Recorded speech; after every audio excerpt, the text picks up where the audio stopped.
हाँ, कल चूँकि CWC की बैठक थी और इस कारण से दिल्ली जाना पड़ा और 5 विधानसभा सरगुजा संभाग के और 2 विधानसभा कल और परसों करेंगे। फिर उसके बाद फिर उदयपुर का सम्मेलन में जाना है।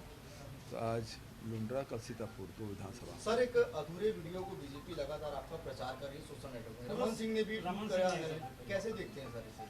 यहाँ तक कि उस घटना के बारे में है कि वो महिला अपनी बात कह रही थी।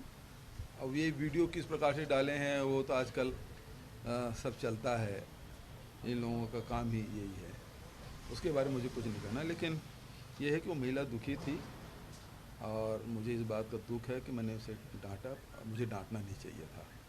वो अपनी पीड़ा बता रही थी तो मुझे डांटना नहीं चाहिए था। इस बात का मुझे दुख है। दूसरी बात, ये लोग जो राजनीति कर रहे हैं इसके पास अब कुछ है ही नहीं। रमन सिंह भूल गए विधानसभा में स्वर्गीय नंद कुमार पटेल को क्या बोला था? Manufacturing defect. क्या मतलब होता है इसका? वो बड़े सज्जन बनते हैं और उन्होंने मैन्युफैक्चरिंग डिफेक्ट मतलब क्या होता है और रमन सिंह जो बता दे। मैं तो एक घटना बता रहा हूँ, रमन सिंह की बहुत सारी बात बता सकता हूँ मैं। बीजेपी क्या मोनोपुलेट करके या प्रोपेगेंडा के तौर पे पॉलिटिक्स कर रही है? क्या लगता है इस तरह के वीडियो जारी करके कैसा लगता है? इसका मतलब ये है कि भारतीय जनता पार्टी के पास कुछ नहीं रहा, केवल कैसे बदनाम किया जा सके, बस इसके अलावा कुछ नहीं। उनके पास न कोई कार्यक्रम है, न उनके पास कोई नेता है और सर फुटबॉल उनके अंदर चल रहा है। और इस कारण से अपनी पोजीशन बचाने के लिए अब रमन सिंह इस नीची हरकत में आ गए हैं। ये तो निम्नता स्तर है और ये स्तर पहले भी था, लेकिन वो छिपा ढका था और इस कारण से लोगों को दिखाई नहीं पड़ता था। अब तो असली चेहरा सामने आया है, एक एक करके एक परत खुलते जा रही है, उसके चेहरे सामने आते जा रहे हैं। सर, रमन सिंह ने आपके जो भेंट मुलाकात कार्यक्रम उसको संयोजित बताया, क्योंकि स्कूल बंद है और स्कूलों में बच्चों को लाया जा रहा है। मैं तो स्वामी आत्मानंद अंग्रेजी स्कूल जाऊंगा तो कुछ बच्चे मिलने आएंगे ही,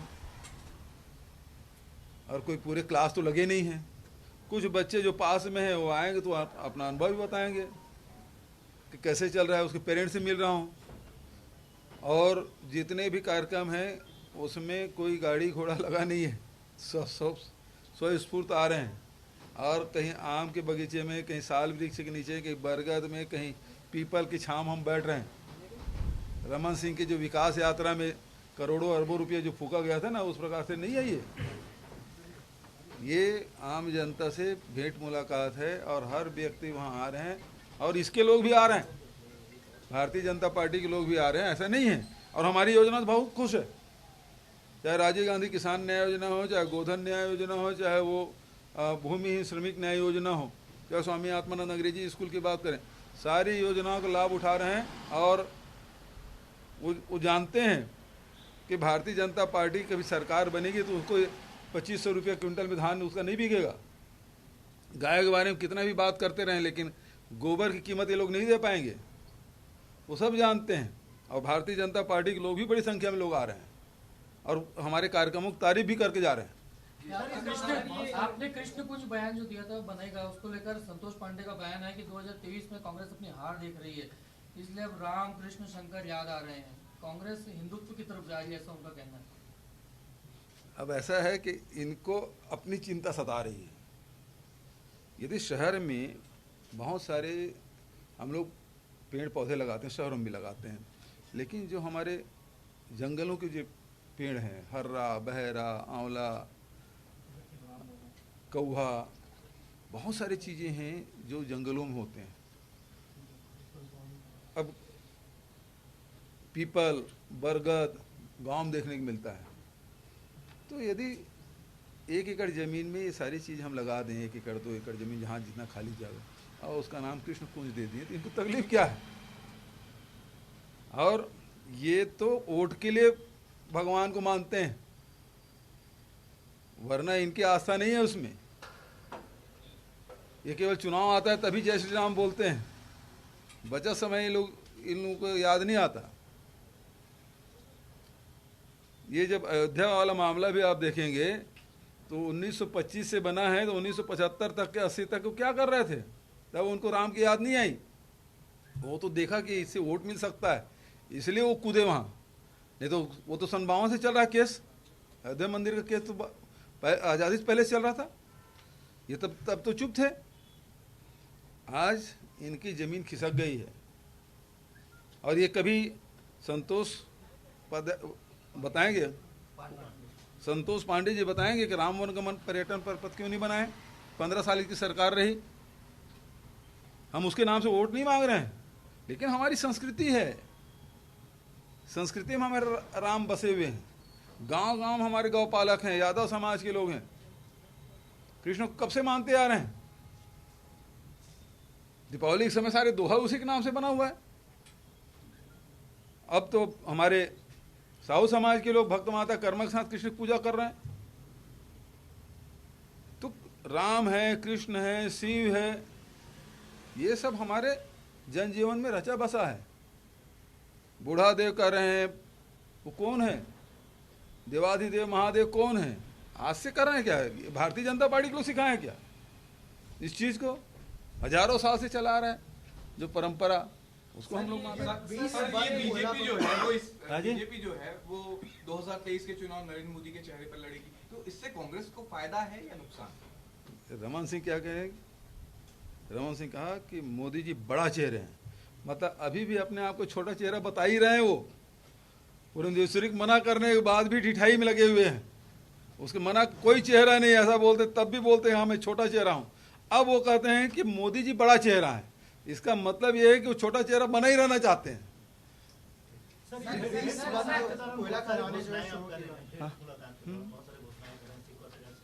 उसके लिए हल करने के लिए टाइम लिमिट सेट किए हैं? बहुत सारी चीज़ें हैं जिसके लिए फंड उपलब्ध है, कुछ चीज़ें हैं जिसको हमको बजट में लेना पड़ेगा, तभी सप्लीमेंट्री 2-2 सप्लीमेंटरी बजट आएगा, मेन बजट आएगा उसको शामिल कर लेंगे। और लापरवाही करने वालों पे तलखी ऐसी रहेगी क्या सर? सर लापरवाही करने वालों पे तलखी ऐसी रहेगी क्या जैसे देखी जाए? देखिए, हम सब जनता के प्रति जिम्मेदार हैं, चाहे वो जनप्रतिनिधि हो, चाहे वो नौकरी में हो, चाहे अधिकारी हो, चाहे कर्मचारी हो। यदि मैं पूरे अब 6 दिन वहाँ रहा, देखा हमारी योजनाएं बहुत बढ़िया चल रही है, बहुत कुछ सुधार की ज़रूरत है और विस्तार की ज़रूरत है, लेकिन कहीं कुछ गड़बड़ी है तो एक आज है नहीं, गड़बड़ किया है तो उसे पनिशमेंट मिलता है, जो गलत करेगा उसको पनिशमेंट। लेकिन मैं देखा हूँ कि बहुत अच्छा काम कर रहे हैं हमारे अधिकारी कर्मचारी। कोयला खदानें जो बंद थी उसको शुरू कर रहे हैं, छत्तीसगढ़ की भी 4 खदानें इसमें शामिल हैं, जो शुरू की जाएंगी। इसका मतलब यह है कि भारतीय जनता पार्टी की सरकार ये मान ली है कि जो उन्होंने जो कोयला की नीति जो बनाई है वो असफल रही है, स्पष्ट है।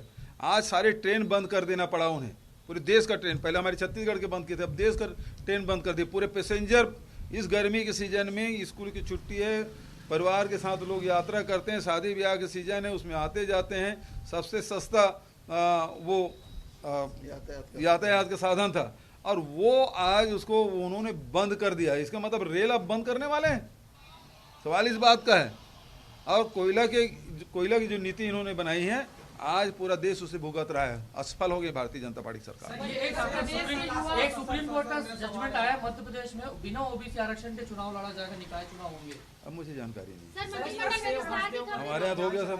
सर मंत्रिमंडल में विस्तार की खबरें भी है, अभी इंतजार करो उसको। सर प्रदेश के युवा अजय बस्तर क्षेत्र में रेशम योजना की शुरुआत करने जा रही है, रेशम मिशन की। समर्थन मूल्य में देख, रेली कुकुन खरीदने की पहले भी खरीदा जाता था, तो हम लोग रेली कुकुन का बैंक बनाएंगे और उसके धागाकरण करने का, तो ये काम उससे क्या है, रेली कुकुन को सीधा बेच देते थे जिससे रेशम बनता था, अब उसका धागाकरण करेंगे, मतलब लोगों को और रोजगार मिलेगा। ये जितने भी हमारे लघु अनुपज है उससे वैल्यू एडिशन करना है, लोगों को रोजगार ज़्यादा से ज़्यादा देना है। Thank you. सर प्रदेश के नमस्कार, मैं हूं मानक गुप्ता। अगर आपको हमारा ये वीडियो पसंद आया हो तो इसे लाइक और शेयर जरूर करें, और हाँ, हमें सब्सक्राइब और फॉलो करना ना भूलें ताकि आप देश और दुनिया की कोई खबर मिस ना करें। तो जुड़े रहिए हमारे साथ और देखते रहिए News 24।